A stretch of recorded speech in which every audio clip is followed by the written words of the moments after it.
경력을 간략히 소개해드리면 시장님께서는 경기대 무역학과를 졸업하시고 세무사 국가고시 제18회에 합격하시어 81년부터 98년도까지 약 18년 동안을 세무사로 활동하셨습니다.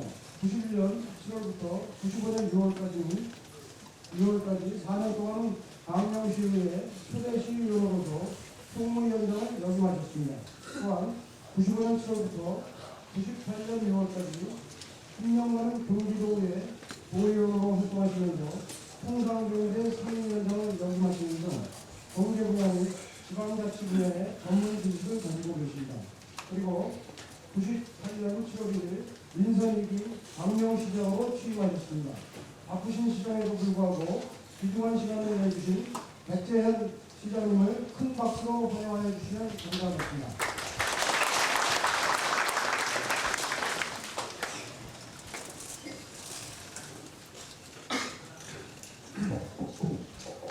여러분 안녕하세요. 백재현 시장입니다. 여러분 반갑습니다. 저희들이 아마 오늘이 1박 2차 2000년 후반기 2차 일단 마무리를 하는 것 같습니다.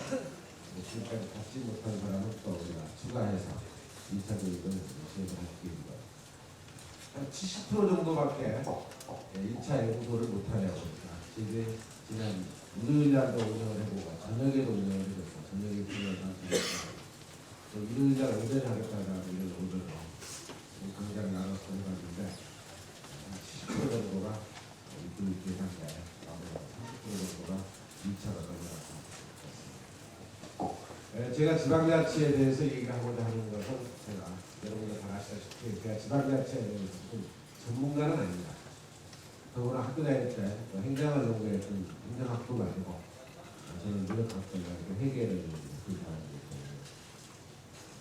근데 다만 제가 지방자치 제도에 대해서 이해할 수 있었던 것은 좀 경력이 남다르게 특이하기 때문에 지방자치 제도에 대해서 가끔씩 정책과 관련된 부분에서 저는 찾아요. 행정부에서도 그렇고 연구기관에서도 그렇고 세미나에서 토론자로 나와다니고 그래서 보통 알고 있는 일이지만 좀 정리를 해보는 것이 좋겠다는 생각이 들었습니다. 경력이 특이하다는 얘기는 그렇습니다. 사회자로 소개를 했지만은 시의원을 제가 초대 91년부터 95년까지 철산 운동에서 시의원을 4년간 했습니다. 그 다음에 광명 1, 2, 3 철산 운동 5개동에서 경기도 도의원을 95년에서 98년까지 3년간 98년 7월 1일부터 지금까지 3년 4개월 동안 시장이나 직장을 해봤습니다. 이렇게 시의원도 해보고 도의원도 해보고 시장을 해본 사람이 유일하게 전국에서 저밖에 없어요. 전부 임기를 다 채워가면서 했던 거예요. 그러다 보니까 91년 이후 지금까지 10년을 지방자치 역사 속에서 실체적으로 제도권 제도안에 들어와서 해왔던 사람이 전이다 보니까 제가 이런저런 쫓아다니면서 도전하면서 시의원을 생각 또 시장하면서 시의원과 도의원을 생각 누구보다도 잘 알고 있고 또 제도가 어떻게 발전했으면 좋겠다는 얘기를 여기저기서 하게 되겠습니다. 지방자치 지방자치는 저는 이렇게 이해를 했으면 좋겠어요. 우리 광명시 지방자치 우리 안양천과 목감천을 경계하고 고구마모양으로 되어 있는 광명 행정구역 면적으로 따져서 약 1175만 평, 약 여의도의 12배 되는 면적에 34만이 공기교육이 모여 사는 곳으로 광명시입니다. 그 34만 그리고 1175만 평에 있는 내용을 가지고 공간적 범위를 가지고 우리 성장의 주민들이 좀 더 편하게 살 수 있게끔 삶의 질을 어떻게 보면 향상시킬 수 있느냐 바로 생활정치와 관련된 일을 만들어낸 것이 중앙정치입니다. 중앙정치는 권력을 누가 지느냐 이것이 핵심입니다. 그러다 보니까 제가 맨날 시끄러워요. 맨날 싸움합니다. 맨날 정쟁을 떠나지를 못하고 있습니다. 그래서 내년도 대선 아까와 갈수록 더 심해졌더라고요. 공무원 시장에서 하여튼 무차별하게 민생과 관련해서 국민을 생각한다는 점도 말을 아끼고 좀더 신중하고 또 정책을 비난하고 그런 것들을 해야 할 것이지 그런 것 하고 왜야 싸움에 지지 않나 이런 생각을 갖고 있습니다. 그러나 지방자치는 여야의 개념이 없어요. 실제 우리 기초론도 소위 법상 지금 정당 공천을 받지 않게 되어 있습니다만 실질적으로는 내천이라는 제도를 받아서 그렇습니다. 그러나 도의원이나 시장이나 대의사는 정당 공천입니다. 정당 공천을 받아서 입국을 하고 정당 공천을 무도적으로 입국을 해야 돼요. 기초의원은 정당 공천이 아니고 현실적으로 내천이나 가는 데 가서 당에서 항상 경쟁의 요소로서 항상 배출시키기 때문에 거의 공천제나 비슷하게 이러다 보는 것입니다. 그러나 특히 기초에 대해서 정당 공천제를 하는 것이 좋으냐 하지 않는 것이 좋으냐 하는 것은 각자의 의견이 틀린 것 같습니다. 현직에 있는 시장 교수들한테 정당 공천제에 대해서 어떻게 생각하느냐라고 묻는다면 물었어요. 실질적으로 통계적으로 약 90%가 넘게 정당 공천제는 배제돼야 된다 라는 얘기를 합니다. 지방자치를 전공한 학자들도 그럴 수 있는 것같습니다. 지방자치단체는 두 가지가 있어요. 광역과 기초로 구분됩니다. 광역은 서울특별시청시, 그 다음에 광역시, 대전, 인천, 강주, 대구, 일산, 부산, 그리고 보단, 그래서 16개가 광역지방자치가 있습니다. 그 다음에 기초는 232개예요. 그래서 248개 지방자치단체를 구성하고 있습니다. 국회의원 숫자는 223명입니다.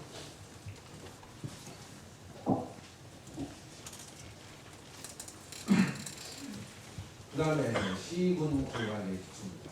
시는 우리 강릉시청, 구는 경기도 같은 경우는 31개 시군으로 경기도가 구성되어 있어요. 거기에 26개가 시고 5개가 군입니다. 북부 쪽에 연천, 포천, 가평, 그 다음에 양평, 여주 이것이 5개가 군으로 있고 26개가 시로 현행 기준은 인구가 15만이 넘어가면 시로 승격되는 제도적으로 있습니다. 군은 두 가지가 있습니다. 광역자치단체에 있는 군은 자치구라고 하고 일반 시에 있는 군은 행정구라고 합니다. 여기에 옆에 있는 금천구나 구로구, 양천, 영등포구 이런 건 전부 자치구입니다. 그렇지만 인근에 있는 부천시에 있는 소사구라든가 언미구, 오정구는 행정구입니다. 행정구는 구청장을 임명 보지사가 권한을 행사하고 형식적인 요건은 부천시장이 협조를 받고 있습니다. 그렇지만 금천구나 양천이라든가 구로구청장 같은 경우는 주민들을 직접 투표해서 인선을 뽑습니다. 거기는 구회가 구성되어 있습니다. 그러나 일반 시에 있는 그 행정구는 구에 의회도 뿐만 아니라 임명도 있고 부천시의회, 부천시장은 수능날에 자치단체가 임명된다. 이렇게 얘기하시겠습니다. 현행 그 광역에서 문제가 되고 있는 것이 학자들과 또 전문가들 사이에 과연 우리 16개로 광역자치를 나눈 것이 타당하냐 하는 것에 대한 문제점이 있습니다. 각 시도마다 다 문제가 있어요. 우리 서울특별시만 하더라도 구청장을 과연 자치구라에서 임명제로 뽑는 것이 좋냐, 옛날처럼 인선을 뽑는 것이 좋냐, 옛날처럼 임명제로 가는 것이 타당하냐 하는 것을 가지고 많은 학자간의 논의가 있습니다. 행정하는 데서는 여러 가지 문제가 있는 것 같습니다. 구청장들이 가질 수 있는 권한은 참 적어요. 실제 우리 시장 군수에 비해서 도시개발 관련된 권한이라든가 모든 부분에서 많은 제도의 한계를 갖고 있고 많은 일들이 구청장들한테 유리되어 있지가 않습니다. 대부분 서울특별시장에 쓰고 있거든요. 그래서 25개 구청장 서울특별시를 4개 시로 일본의 지정시 제도를 들여서 강북에 강남에 들여서 나누는 것이 어떠냐 하는 의견을 의견도 사실입니다. 제가 그렇게 만드는 게 쉽다고 생각합니다. 그 다음에 충남과 대전 광역시를 구분하는 것이 좋으냐 라고 했을 때 그것도 많은 문제가 생각합니다. 국가 보단의 광역자치단체에서 지은 경제 규모에 맞춰서 해야 될 부분들이 있는데 너무나 조그맣게 나누다 보니까 문제가 있다는 것이죠. 대전광역시가 불과 한 120만이 적어졌어요. 충남도도 불과 140만, 합쳐야 300만이 안 되는 걸로 알고 있습니다.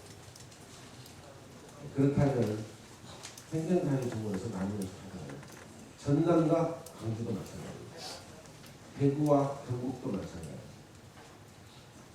저 개인적인 의견을 묻는다 하더라도 나누지 않는 것이 타당하고 합쳐서 하는 것이 더욱 많은 일을 할 수 있고 효율적인 행정을 할 수 있고 더 큰 의미로 경쟁력, 그 지역의 경쟁력을 강화시킬 수 있는 의미들이 더 많다고 봅니다. 또 도민간의 갈등도 참 심해요. 그래서 충남도청은 천안원기하고 지금 충남도청은 대전광역시가 있습니다. 전남도청도 강주광역시가 있습니다. 대구도 경북도청이 대구광역시가 있습니다. 그래서 도청 이전과 관련해서 도민들 마음이 나눠져 있는 것들이 행정을 불필요하게 낭비시키고 에너지를 소진시키는 생각을 가지고 있는 것 같습니다. 충남은 천안으로 가야 된다. 전통과 역사가 있는 공주로 가야 된다. 서해안 시대의 대비를 얘기하는 대천으로 가야 된다. 이런 주장을 갖고 하고 있는 것이 사실입니다. 어쨌든 좀 개혁다운 계획을 한다면 하찮은다. 그러나 제가 보기에 또 학자들 간에 인천이라든가 울산이라든가 부산이라든가 이것은 광역시로 남는 것이 광역시라고 생각합니다. 도시의 틀이 내용이 틀리기 때문에 그렇습니다. 울산 광역시나 전부 생산과 제조업과 관련된 의미를 갖고도 그게 바꿔진 의미이기 때문에 광역시라고 합니다. 인천이랑 항구도시 기능으로서 역할을 해야 되고 근데 경기도에 흡수된다 해서 크나큰 의미가 없어요. 또 울산 광역시가 경남에 흡수된다 해서 큰 의미가 없습니다. 그것을 나누어서 하는 것이 맞다 이렇게 보는 것이 통설이 되었습니다. 경기도는 상당히 얼마나 커요. 사실 인구가 950만입니다. 30만 시대로 한수 이북에 사는 인구만 해도 250만입니다. 충남, 충북이라든가 충남이라든가 전남, 전북보다 훨씬 더 큽니다. 인구수를 비교하죠. 더구나 통일시대, 남북 교류 협력시대가 될 때 경기도가 해야 될 일, 특히 경기 북부가 해야 될 일은 너무나 엄청난 일입니다. 이렇게 비유를 하는 것 같습니다. 중국이 개방이 되면서 홍콩의 역할을 했습니다.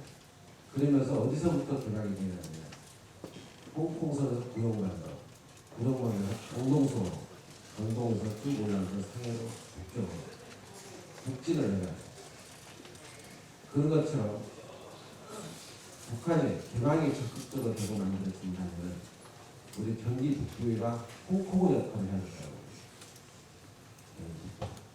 파주나 파주, 고향 이쪽에서 특히 개성공단이 만들어집니다.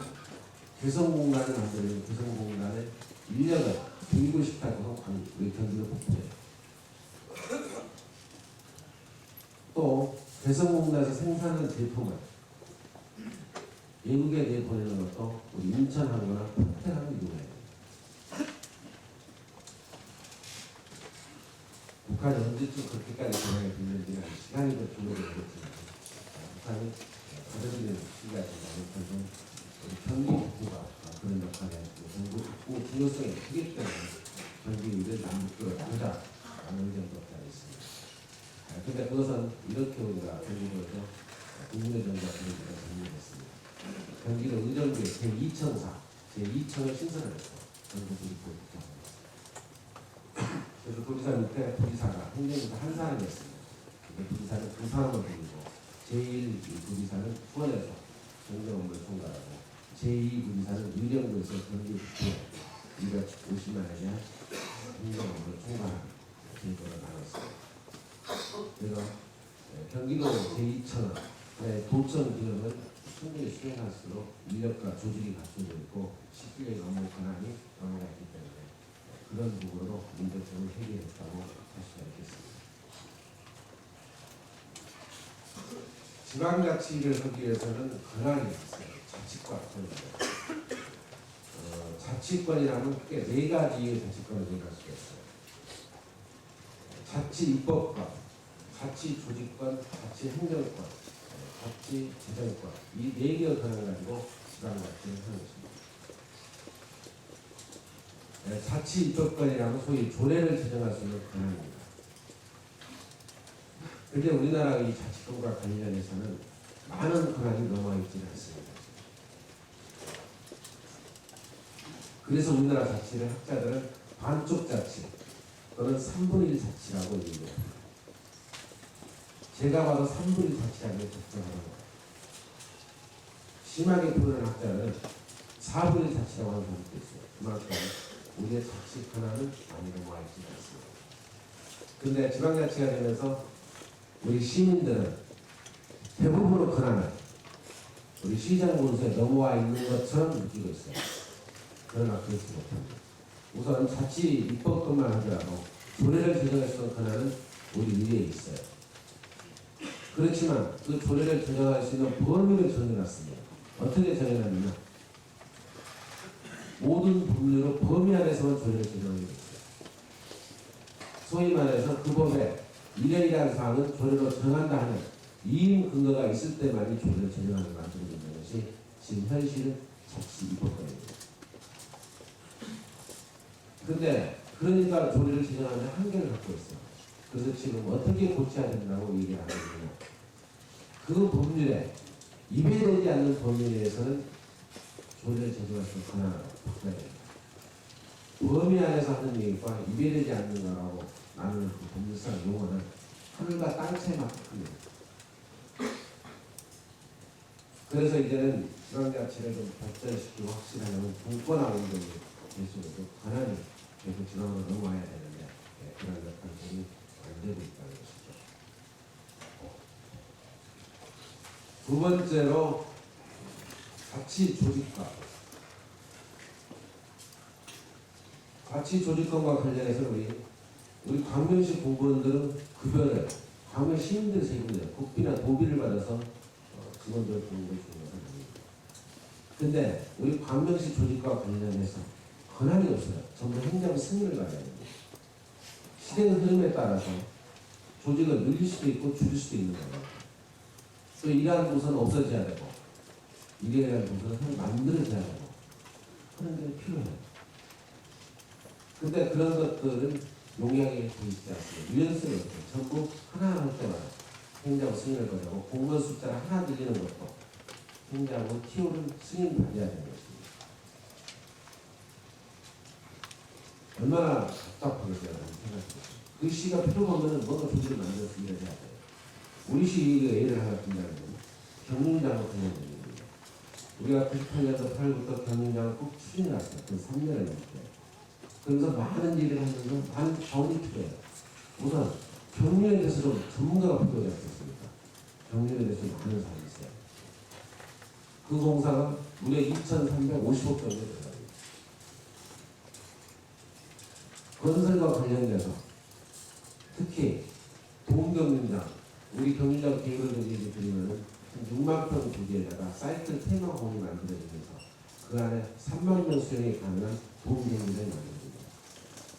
그래서 사계절 전처럼 경륜이 가능하게 만들어요. 밤에도 할 수 있게끔 만들어요. 이거 밤에 경륜을 안 했어요. 경륜은 금토일만 벌어집니다. 근데 주말에 우리 강릉에 한 3만 명 정도의 사람들이 모여있는 거예요. 3만 명의 사람이 모여있는 그만큼 지역경제가 활성화됐다고 하고 있습니다. 일자리는 한 1,000개 정도 늘어납니다. 그리고 새로운 내정 문화가 형성될 거로 보여요. 물론 도박에서 살림마을 하고 있었다고 느끼는 것이죠. 부정적인 모습도 없는 건 아니에요. 그렇지만 건전하게 그 여가를 소용하고 있는 일본 같은 데 자리를 잡았어요. 특히 경륜이 이제 올림픽 운동으로 만들어지면서 새로운 시각으로 볼 수 있는 부분이고 그렇습니다. 우리 시와 관련해서는 시세일이 한 300억 정도가 들어가요. 아마 이달 말에 여러분 종토세, 재산세 내는 건 아직 편인데요. 우리 광명시 전체 1175만 중에 부과한 종토세가 한 68억 정도 됩니다. 경륜장을 하면서 그게 5배 되는 세수가 들어요. 기아자동차가 20만 평을 쓰고 있는데 그게 우리 광명시에 내는 세금 불과 38억, 40억이 안 됩니다. 그게 한 8배 되는 세수가 들어오고 있습니다. 그 돈이 들어온 광명시는 엄청난 많은 일들을 해낼 수가 있어요. 새로운 도를 줄 수가 있고 주차장 문제를 해결할 수가 있고 그게 한 해만 들어오는 게 아니라 계속적으로 들어오는 거니까요. 그리고 어려운 이웃들, 어려운 사람들에서 많은 수혜의 폭을 넓힐 수가 있습니다. 재정자립도 불과 63%의 재정자립도를 80%대로 끌어올릴 수 있는 그런 근거가 만들어지는 것입니다. 그러다 보니까 우리 시는 급해요.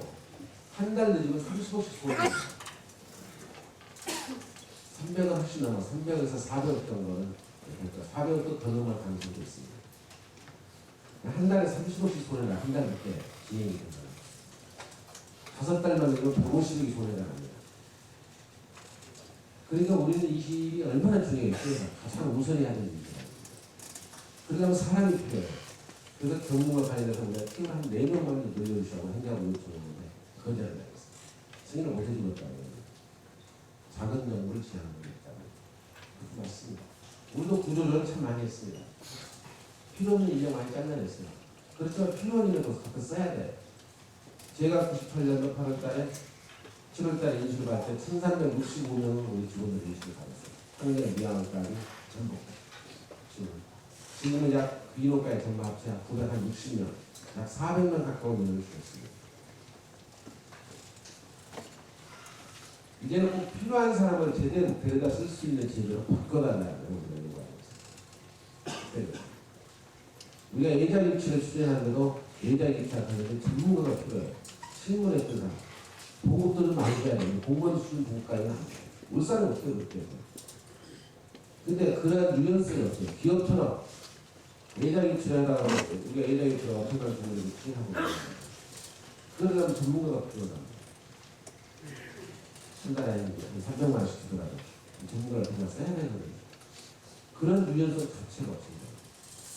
그래서 그런 조직을 유연하게 찾고 이 조직 거를 빨리 그 특성에 맞게 하려고 더 많은 학교들이 나와야 됩니다.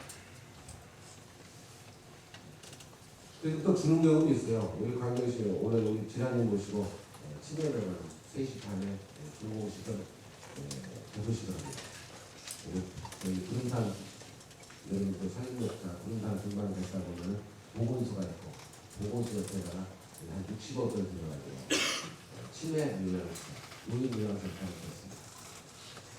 그것은 전국 최초로 하는 거예요. 우리 시가 노인 복지와 관련된 프로그램을 체계적으로 만들어 놓은 겁니다. 노인들 어려운 분 개가 복지, 어떤 집에 있는 노인들을 어떻게 보살필 것인가. 우리 간호사 파견사입니다. 그렇게 해서 일을 하고 있고. 두 번째는 그보다 좀 더 어려운 사람, 또 가족들이 도저히 낮에 일을 해야 되고 돈을 내야 써야 합니다.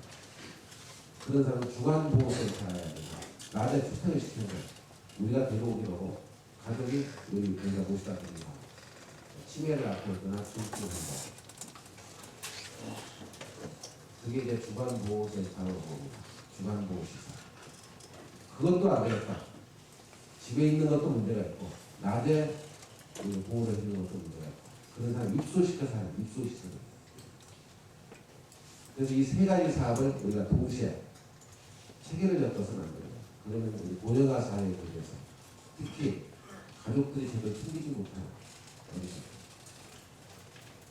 경제적으로 약자고 이미 병원 들어있고 누구 하나 보살 수 있는 가족들입니다. 보살피는 지방자치단체가 최초 시작합니다. 저는 상당히 자랑스럽게 생각합니다. 그래서 노인 문제 문제와 관련해서 우리 시가 재가복지, 주간보, 거주증상을 입소시키는 이러한 시설을 전부 구비를 해서 인력을 연결해서 체계적으로 하는 것이 유일한 강의입니다. 그래서 오늘 그 임창현 지사님을 보시고 6시간 3시 반 이내 환자, 거기에 치매 환자가 그리고 좀 95명 입소했습니다. 그래서 그런 시설이 들어오니까 또 사람이 필요하다. 이 조직은 보건복지에서나 중점적으로 하는 사람으로 보건복지가 보건복지에서 우리 강릉시의 시범사업이기 때문에 적극적으로 생각에 요청과 의견을 해가지고 우리가 표현을 받았어요. 거기 우선 의사가 있어야 되겠습니다. 의사. 그게 간호사가 붙어야 돼요. 물리치료사가 붙어야 돼요. 그게 간병인이 붙어야 돼요. 그리고 식당에 시사와 밥을 해주는 사람이 영양사가 붙어야 돼요. 그래서 이와 관련된 시설과 관련해서는 우리가 지난번 조정을 통해서 일을 하고 있습니다. 어쨌든 이러한 일들을 자치 조직들이 좀 더 넓혀져야 된다. 그런 말씀을 드릴 수가 있습니다. 자치 행정권. 우리가 힘들어하는 그 승인을 받아야 할 사람들이 많아요. 이런 것입니다.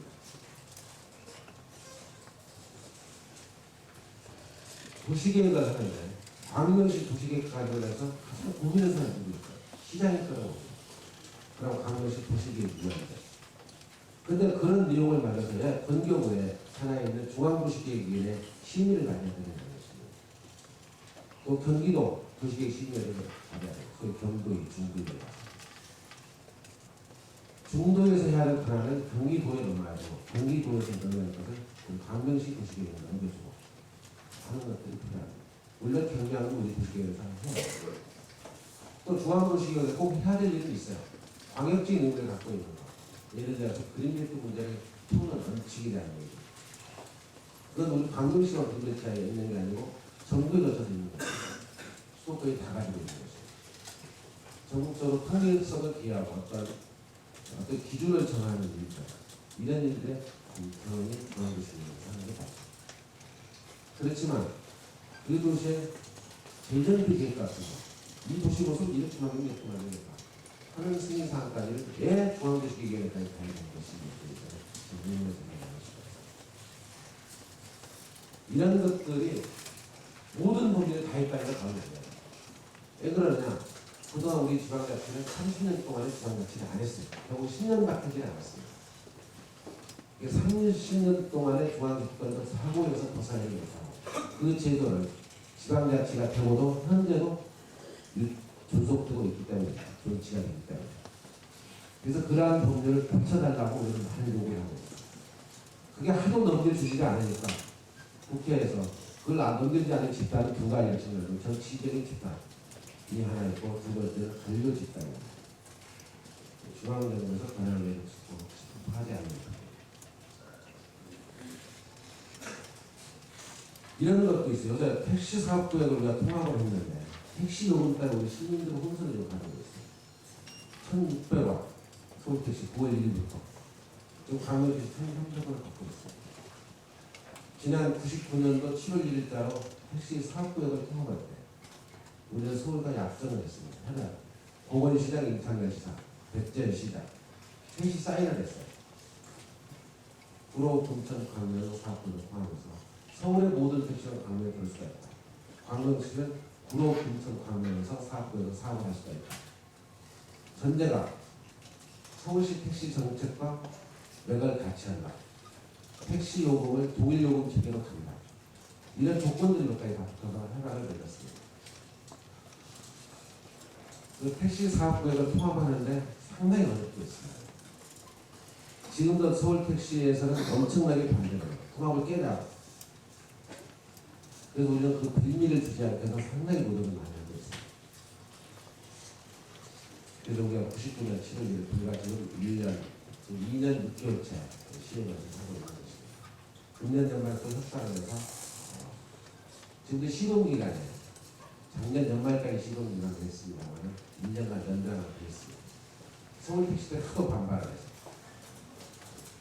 그래서 그런 일들은 앞으로도 우리 시민단은 전체 통합을 그리고 서울택시는 어디서 타고 오든, 서양에서 타고 오든, 종로에서 타고 오든 서울택시가 가장에서 가지 않는 건 승차 보호입니다. 딱지까지. 그걸 적극적으로 우리 시민들은 알고 있어야 돼요. 서울택시의 잘못된 방향을 고쳐야 됩니다. 우리 시민들이 그리고 강변택시는 서울을 나가자는 데는 많은 또 한계를 갖고 있는 사실입니다. 구로 근처를 가자는 난감은 그건 딱지까지입니다. 그래서 강변택시가 영등포를 가자 또는 서울역을 가자 했을 때 안 가는 것은 승차 거부를 할 수가 있어요. 그렇지만 광주에서 택시 운수 종사자들은 대부분 서울 어디를 가자 하더라도 메타 요금을 갑니다. 그렇게 가기를 우리가 지도를 하고 있어요. 행정적 지도를. 왜냐? 우리가 전체적 목표는 서울시 전적과 택시 사업을 통합을 추진하고 있는데 통합을 추진할 때 가장 덕을 보고 있는 층은 시민들이지만 실무적으로 봐서는 우리 운수 종사자들.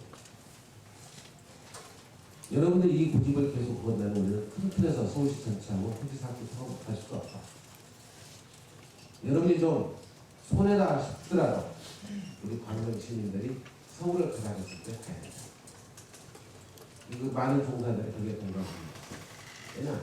우리가 큰 틀로 전체 통합구역을 이루기 위해서는 실천적으로 그런 제도를 깨고 나가야 돼요. 택시 사업구역을 통합하지 않으면 우리는 할증료 20%를 더 내야 돼요. 1,000원대 하나가 더 줘야 됩니다. 실제 그렇지 않았어요. 제가 99년 7월 1일 이전에 나가더라고요. 그때 많은 시기거리가 있었어요. 근데 요금 따른 요새 택시 요금 권한은 법적으로는 건설교통부 장관이 가지고 있고 그 권한을 1차 2번에서 시도지사가 가지고 있어요. 1,600원을 결정했던 것은 서울시장이 결정을 했습니다. 서울시에서. 근데 광명은 어느 날 경기도 땅이에요. 경기도 택시 요금 권한은 임창열 지사가 가지고 있습니다. 그래서 지금 경기도에서 택시 요금을 올리게 할 준비를 하고 있습니다. 원가 분석을 하고 있고 이미 원가 분석된 내용에 대해서 시민들한테 공개를 하고 있습니다. 그래서 의견을 받고 있어요. 얼마 정도 올리는지 파악하는 이 원가 내용이 맞느냐. 택시업계에서는 요걸 이만큼 올려서 내년에 서비스에서는 어떻게 할 것이냐. 이건 구체적이고요. 그래서 앞으로 택시 정책 심의를 통과를 보고 물가 정책 심의의 의견을 가가지고 곧 결정될 거라고 봐야겠습니다. 그래서 근데 광명은 얼마나 고민스러워요. 30개 시군 중에 이미 서울과 통합해서 하니까 그러니까 시행을 해야 되는데 그래서 제가 이렇게 요구했어요. 광명시 택시 요금 결정을 하면 시장한테 이용을 해주십시오. 저는 이용을 해주면 제 책임하에 광명시 택시 요금을 결정을 하겠습니다. 그리고 30개 시군 중에 30개씩만 시장님 결정하시고 광명시는 서울시하고 택시 사업을 통합을 했던 부분입니다. 진짜 지금 우리가 통합교육 정신을 살려서 해야 됩니다. 우리가 만약에 택시 체계를 서울하고 따라가지 않게 되면 사업구역도 깨지고 납니다. 깨지고 나면 우리는 20% 할증료를 내야 돼요. 1,600원 내야 될 것을 1,920원 내야 돼요. 쉽게 얘기해요. 그러니까 우리는 결국 서울시 택시요금 체계하고 맞춰서 정신이 안 돼요. 그래야 택시 사는 데 문제가 없고 그리고 실질적으로 요금을 전략시킬 수 있는 부분입니다. 택시 요금에 차등을 주면은 어떤 문제점이 생겨요? 택시를 골라타게 돼요. 아니면 택시를 골라타게 돼요. 골라타게 되면 그게 반드시 피해를 보고 있는 사람이 서울시 운수 종사자들이에요. 서울택시 운수 종사자들이 가만히 있겠습니까? 서울시의 반발, 지금도 반발을 빨리 보관합니다. 이게 그거 확정에 기다려라 이렇게 얘기하고 있습니다. 그 요금 체계를 같이 가지 못하면 그 사업계획이 폐지가 되고 깨지고 사업계획이 깨지고 나면 우리 시민들은 그만한 고통을 감수해야 됩니다. 그래서 우리 시는 통합, 전체적인 통합을 가지고 정책을 계속 추진해서 가는 길입니다. 어쨌든 자치 행정권이 임해되는 사항이에요. 이걸 넘겨주시면 넘겨줄 수 있게끔 해야 되거든요. 이것도 자치 행정권에 대한 기본적인 문제다. 이렇게 말씀드리겠습니다. 자치재정권. 자치재정권은 우리 시가 세입으로 필요한 재원을 우리 스스로 만들 수 있게끔 제도를 써야 됩니다. 세법은 좀 어려울 거라고 봐요. 지방세법이나 우리 소득세법이나 공가가치세법이나 법인세법 이런 세법은 조세법률위에서 국회의원들이 하죠. 그러나 분담금 같은 거, 또 행정을 하는데 수수료 개념, 또 가태료 개념 이런 것들은 폭을 넓히지 않아요. 또 그 특성에 맞춰서 사실의 세액 원칙 전국적으로 동일시하고 똑같이 하는 것은 당연히 조세법률위에서 장난없이 맞춘다면 저도 세무사를 해봤기 때문에 조세법률위에 대해서 모르겠습니다.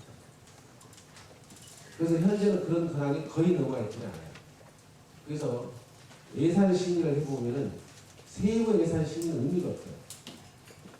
예산을 늘리든 줄이든 간에 줄이면은 국회에서는 법을 줄일 때, 세입을 줄이거나 늘릴 때 반드시 세법 개정과 연계해서 합니다. 예를 들어서 이번에 세부가 세입 한 1조 정도를 또는 1조 정도를 늘려야 된다. 늘리려면 이 세부 전체는 어떻게 만들 것인가. 그래서 법을 고쳐요. 그렇지만 지방자치단체는 그럴 수 있는 권한이 없기 때문에 세입은 예산 심의를 해봐야 별다른 의미가 없습니다. 그래서 실제 해볼 사항들에 대한 문제점이 없다고 생각이 듭니다. 어쨌든 자치재정권도 그러한 권한들이 대폭 많이 만들어져야 한다는 말씀을 드립니다. 또 이 정도만 말씀을 드리죠. 다음은 우리 시가 추진하고 있는 교육자치와 관련된 일, 소방자치와 관련된 일, 경찰은 어떻게 되어 있나. 짧게 말씀드리면 교육자치는 방역으로 되어 있습니다. 도가 예산심의를 하고 도의 의견을 같이하면 교육과 관련된 조례가 만들어지고 교육과 관련된 예산심의를 받을 수가 있습니다. 경기도 의견을 소방도 강역에 들어가 있습니다. 경기도 예산으로서 소방서 운영이 있고 경기 소방본부장, 경기도 국장급이 있습니다. 인사권은 도지사가 하고 있고, 그 다음에 경찰서는 현재 국립경찰입니다. 향후 지방경찰이 만들자는 것이 정치에서 논의가 되어 있고 많은 정부가 되고 있는 걸로 알고 있습니다. 우리 시와 관련된 일 몇 가지만 말씀드리고 강의를 먹도록 하겠습니다. 우리 시의 비전, 과연 광명에 살고 있으면서 여러분들이 광명시의 어떤 모습으로 변할 것이냐 하면서 한 세 가지 정도 말씀을 드립니다.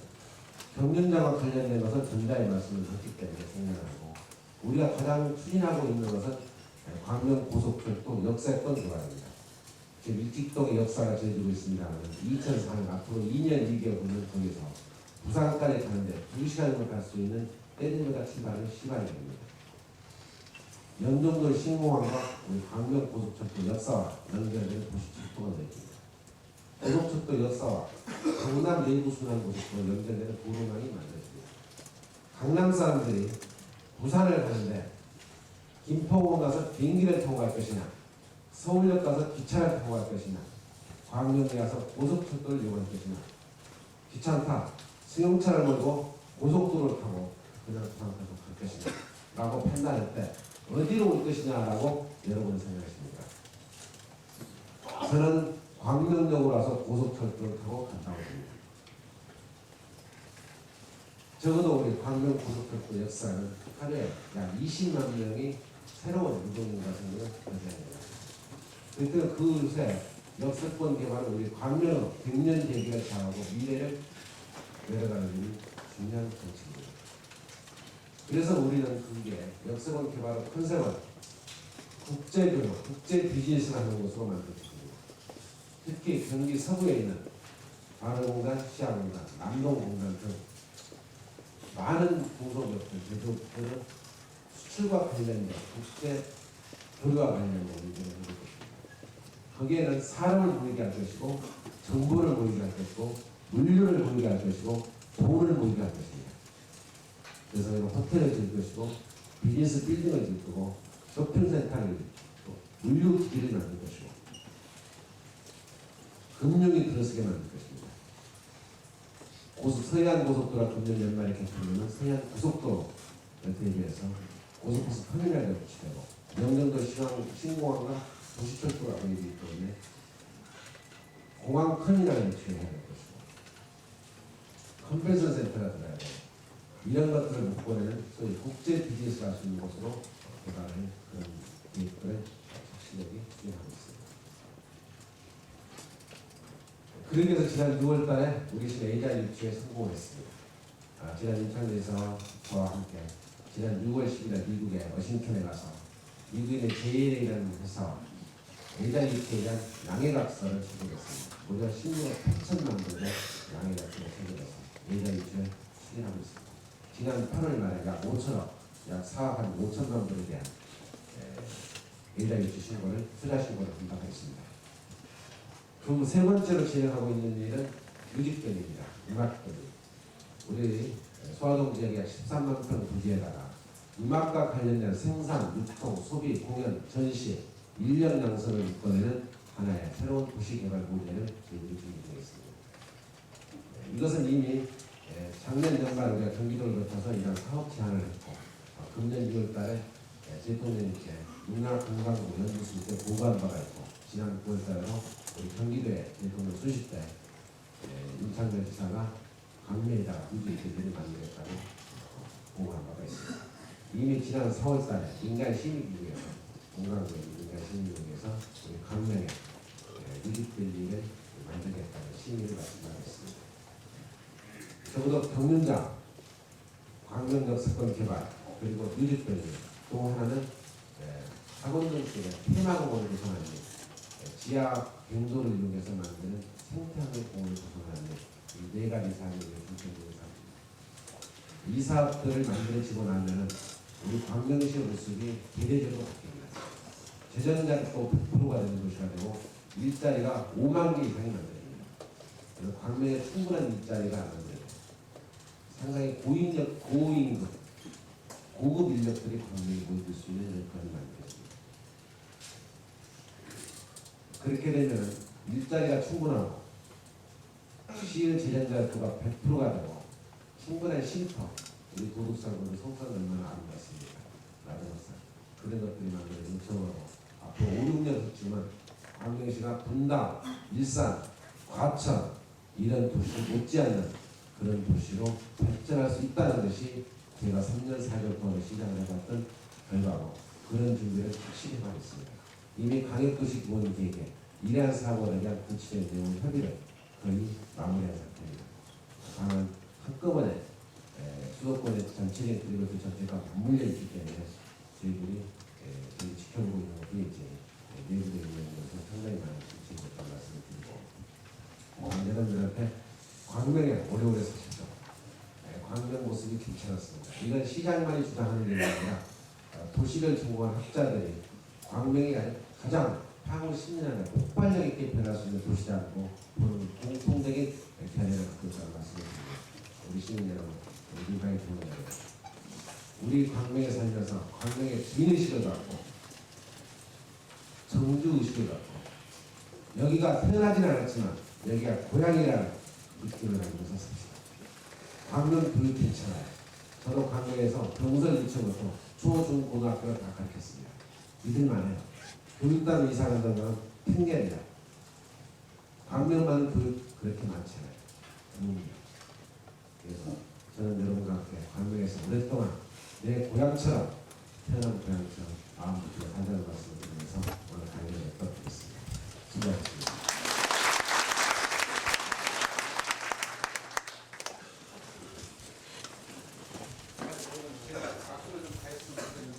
그 동보관용하고 동영보관용 다 수준을 확인하시고 일단 찢으세요.